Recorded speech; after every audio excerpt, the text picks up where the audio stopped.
Welcome to Academy One. In this session, let's we discuss about basics of economy.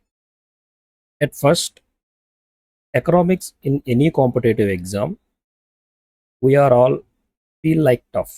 Why? ఎందుకంటే economics is a subject which completely rely on concepts. These concepts are interlinked from the basics to advanced level. So lack of this basic knowledge will make you difficult. So our suggestion is first you have to strong enough at basics. It helps you to solve advanced level questions in the examinations, in any examination. ఎప్పుడైతే మనం ఈ బేసిక్స్లో strong అవుతామో అప్పుడు economics మనకి ఈజీగా అనిపిస్తుంది. So first బేసిక్స్ని మనం strong చేసుకుంటే వాటి నుంచి మనం అడ్వాన్స్ లెవెల్కి వెళ్తూ పీవైక్యూలు చేస్తూ సబ్జెక్ట్ అంతటిని అర్థం చేసుకోవడానికి ట్రై చేద్దాం. ఎకనామిక్ బేసిక్స్లో ఏమేమి టాపిక్స్ ఉంటాయి? So these are the topics. Number 1 introduction, national income, money and banking, government budget and physical policy, open economy, macro economy.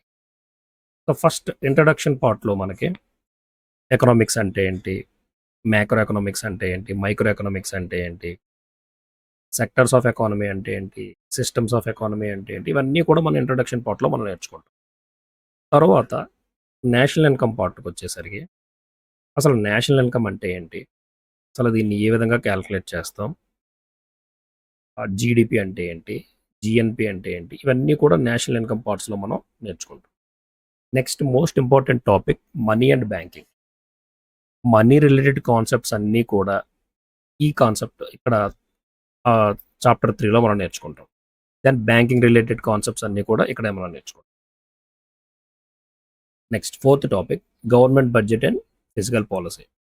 Government budget అంటే ఏంటి, గవర్నమెంట్ ఏ విధంగా బడ్జెట్ ఫ్రేమ్ చేస్తుంది, ఎందుకోసం ఫ్రేమ్ చేస్తుంది, అసలు కాంపనెంట్స్ ఆఫ్ ది బడ్జెట్ ఏంటి, physical policy అంటే ఏంటి, ఇది ఏ విధంగా ఉపయోగపడుతుంది, ఇవన్నీ కూడా మనం ఈ 4th టాపిక్లో మనం మాట్లాడుకుంటాం.